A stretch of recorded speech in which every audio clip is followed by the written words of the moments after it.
پاکستان کے ساتھ میں ہوں ذیشان ملک۔ ناظرین کرام، میں اس وقت موجود ہوں جنوبی پنجاب کے ضلع خانوال کے نواحی علاقہ کچا کوہ میں۔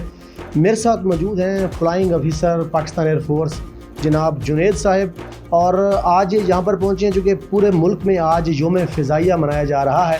آج کا دن تاریخ ساز دن ہے۔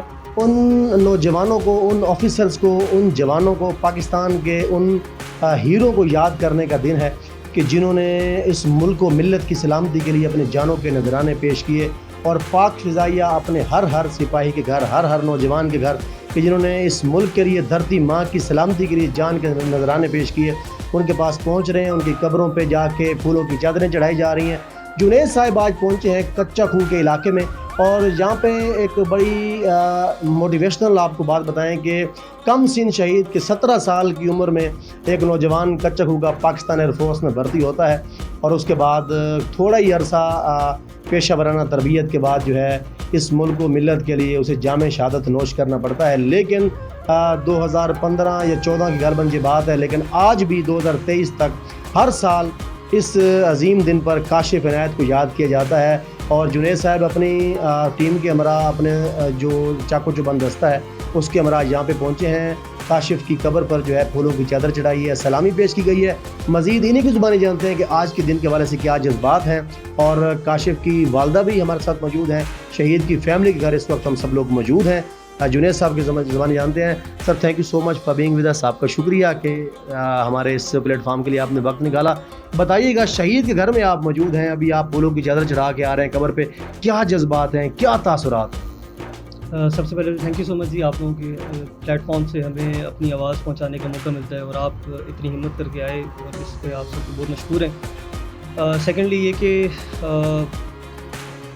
سب سے پہلے تو جو میرے دل کے اندر جذبہ ہے، میں اس ٹرانسمیشن کے ذریعے سے 2-3 پیغامات دینا چاہتا ہوں۔ وہ سب سے پہلے یہ کہ جس طرح سے یہ کم سن ہمارا بھائی اللہ رب العزت کو پیارا ہوا، 17 سال کی عمر میں پیارا ہوا، انسان اس چیز کو سوچے اور اس چیز کو دیکھے کہ 17 سال کوئی ایج یا کوئی عمر نہیں ہے، لیکن ایک ماں ہے، وہ اپنے بچے کو کس طرح سے بڑا کرتی ہے، کس طرح سے لاڈ پیار سے، اور کیسے وہ اللہ رب العزت کو پھر جا کر اپنے ملک کے لیے پیارا ہو جاتا ہے۔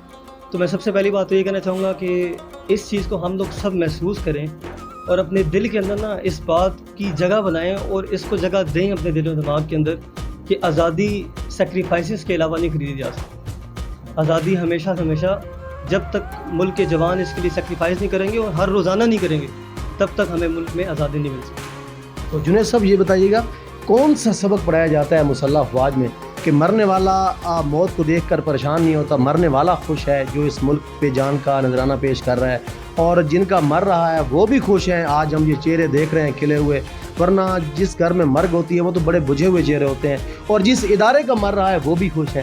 کون سا سبجیکٹ پڑھایا جاتا ہے؟ جی بالکل، سب سے پہلے جو فرسٹ ڈے ہم جب اپنے ٹریننگ کے لیے جاتے ہیں، تو سب سے پہلے دن سے ہمارے دل کے اندر جو 2 باتیں دل و دماغ میں بٹھائی جاتی ہیں، اس میں سب سے پہلی بات ہمارا مسلمانوں کا ایک ہونا، جیسے حدیث کے اندر کہ مسلمان ایک جسم کی مانند ہے، تو سب سے پہلے تو وہ بات بٹھائی جاتی۔ اور دوسرا، جب ہماری ٹریننگ کمپلیٹ ہوتی ہے تو ہم سے ایک عہد دیا جاتا ہے کہ یار بحری بری فضائی جس طریقے سے بھی، جس طرح بھی تمہیں اپنے ملک کے لیے اللہ کے راستے میں کہیں بھی جانا پڑے تو میں جاؤں گا۔ اور آپ کے چینل کے ذریعے سے میں ایک بڑی اپنے دل کی بات اور اہم بات کرنا چاہوں گا کہ مرتے تو سارے ہی ہیں، کوئی اپنی طبی پہنچ مر جائے گا، کوئی کار ایکسیڈنٹ کے ذریعے سے مر جائے گا، کوئی ہارٹ اٹیک ہو جائے گا، کسی کو کچھ ہو جائے گا، لیکن ان سب کی جتنی کی باڈیز ہیں وہ جب قبر کے اندر چلی جائیں گی تو وہ ختم ہو جائیں گی، اس کو کیڑے کھا جائیں گے، مکوڑے کھا جائیں گے۔ لیکن ایک بات یاد رکھیے گا کہ جیسے قرآن کے اندر اور حدیث کے اندر آتا ہے کہ شہید زندہ ہے، اور یہ واقعی ہی زندہ ہے۔ ایک عالم فرما رہے تھے کہ اگر تم ملک کے لیے اور اللہ کے لیے قربانی دو گے ایسا کام کر کے جاؤ گے جو کوئی اور نہیں کر کے گیا، تو فرمایا کہ اس کی قبر کے اندر اللہ رب العزت جب زندہ تھا تب تو اس کے جسم کی حفاظت تھی، جب گھر والوں کے سامنے تھا تب اس کی جسم کی حفاظت تھی، لیکن فرمایا جب وہ قبر کے اندر چلا جائے گا اللہ رب العزت اس وقت کے اندر بھی اس کے جسم کی حفاظت کرے گا۔ اور یہ ہم نے کتنے لائیو ایگزامپلس اپنے سامنے سنی ہے کہ جو شہید ہیں، جب ان کی بعد قبر کو کھودا گیا تو ان کا جسم کا خون اسی طرح جس طرح ابھی فریش بالکل قبر میں دفنا ہے، تو اللہ رب العزت فرمایا مرنے کے بعد بھی ان کی قبروں کی بھی حفاظت کرے گا۔ تو میں اور آپ کیوں نہ ایسا کام کر کے جائیں کہ اللہ ہماری زندگی کے اندر اور ہمارے جانے کے بعد ہمارے جسموں کی بھی حفاظت کرے، نہ کہ ایسا کام کر کے جائیں کہ پھر ہمارے قبروں ہمارے جسم کو کیڑے مکوڑے کھا جائیں۔ جنید صاحب، ہر سال یوم فضائیہ پر پاکستان ایئر فورس اپنے ان نوجوانوں کو جنہوں نے اس ملک کے لیے جامع شہادت نوش کیا انہیں یاد کرتی ہے. قبروں پہ جانے کا سلسلہ ہوتا ہے, مختلف ٹی وی چینلز پر, نیوز پیپرز پر, یعنی دنیا بھر سے یہ خبریں چلتی ہیں. اس کی کیا وجہ ہے؟ دیکھیے سب سے پہلی بات تو یہ ہے کہ ایک ملک کے اندر ایک فضا بنتی ہے محبت پیار اور اس دوبارہ سے اس چیز کو اجاگر کرنے کی. تو یہ جو نیوز چینل والے ہیں, جو فیملی والے ہیں, ہم بھی اس لیے خوش, وہ بھی اس لیے خوش, پوری کے پورے پاکستان کے اندر خوشی اس بات کی ہے کہ یار ان نوجوانوں کی قربانی کی وجہ سے آج ہم خوش ہیں. آپ بھی اسی لیے خوش ہیں, میں بھی اسی لیے خوش. اگر انہوں نے جوانوں نے قربانی نہ دی ہو اور روزانہ اگر قربانیاں نہ دے رہے ہو نا تو آپ میں خوش نہیں رہ سکتے. تو شہید کی قبر پہ جا کے کیا جذبات ہوتے ہیں؟ ایک سے ظاہر سی بات ہے, as a Pakistan air force کے آفیسر کے طور پہ جب آپ وہاں گئے تو کیا جذبات تھے؟ ہر قبر پہ جا کے ایک ہی طرح کے جذبات ملتے ہیں یا مختلف فیلنگز ہوتی ہیں؟ آفیسر کی قبر پہ جائیں تو اور جذبہ ہے, کسی سولجر کی قبر پہ جائیں تو اور جذبہ ہے. ذرا اس حوالے سے اگر بتا. بالکل. اچھا, اس میں دیکھیں سب سے پہلے جب میں اپنے کمرے سے نکلا میں نے اپنے آپ کو ری آئیٹریٹ کیا کہ میں کیوں جا رہا ہوں. چاہے کوئی افسر کی قبر تھی, چاہے کوئی سولجر کی قبر تھی, میں کیوں جا رہا ہوں. دیکھیں الٹیمیٹلی جب تک انسان دنیا کے اندر ہے نا, سب یہ رتبے ہیں یہ اللہ کے سامنے نہیں ہیں. اللہ کے سامنے جسٹ ایک ہی رتبہ ہے, وہ شہید کا رتبہ.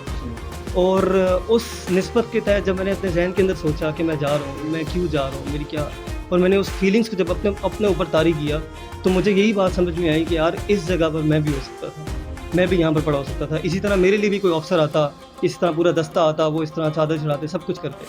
تو فیلنگ جو ہے نا وہ ایک, اس کو الفاظ میں بھی بیان نہیں کیا جا سکتا کہ کس طرح کی فیلنگ ہوتی ہے کہ اس بھائی نے مطلب کتنی بڑی قربانی دی ہے اور کتنا بڑا ایک لحاظ سے صدمہ بھی اپنے پیچھے گھر والوں کو چھوڑ کے گیا, لیکن اس کے باوجود بھی وہ خوش ہے. کیونکہ اللہ کی طرف سے ان کو وہ ریوارڈ ملے گا, اللہ انہیں اتنا راضی کر دے گا کہ یہ بھی خوش ہو جائیں گے. ان کی رضا سے بھی زیادہ ان کو اللہ راضی کرے گا. بہت شکریہ. ناظرین کرام, حضرت اقبال فرماتے ہیں کہ دو عالم سے کرتی ہے بے گانہ دل کو, عجب چیز ہے لذت آشنائی, شہادت ہے مطلوب و مقصود مومن, نہ مال غنیمت نہ کشور کشائی. اور بڑی مدت کے بعد یہ مقام آتا ہے, خوش نصیب ہوتے ہیں وہ لوگ لہو جن کا وطن کے کام آتا ہے. پاک فضائیہ نے اس ملک کو ملت کی سلامتی کے لیے جو جانوں کا ایک نذرانہ پیش کیا ہے, اگر اس کی ڈیٹیلز میں جائیں گے تو صدیاں میں سمجھتا ہوں بیت جائیں.